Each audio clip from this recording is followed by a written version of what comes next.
did Thurgood Marshall's fight for equality end in 1965?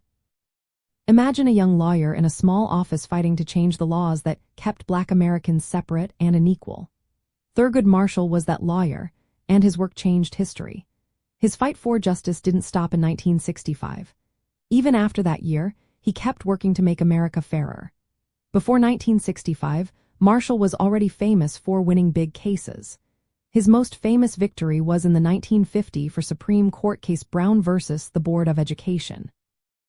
This case ended legal segregation in public schools, which was a huge step forward. It made clear that separating children based on race was wrong and unconstitutional.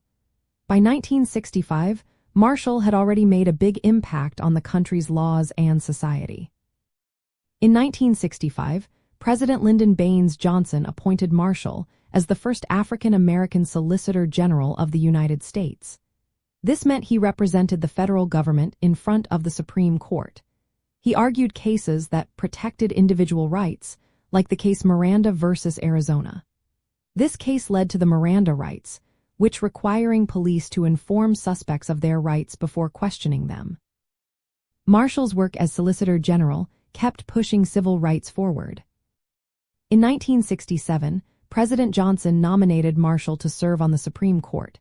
He became the first African American justice on the highest court in the country. During his 24 years on the Supreme Court, Marshall supported civil rights, affirmative action, and protections for minorities. He often opposed the death penalty and fought for a woman's right to choose. As the court moved toward more conservative decisions, Marshall often dissented. His opinions often stood for justice and fairness, even when they were not popular. Marshall retired from the Supreme Court in 1991 and passed away in 1993. His legacy lives on through the laws he helped shape and the many activists he inspired. His life shows that fighting for equality is a long process.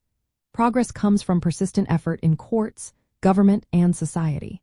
His story is a key part of Black American history. It shows how one person's dedication can change a nation. His fight did not end in 1965.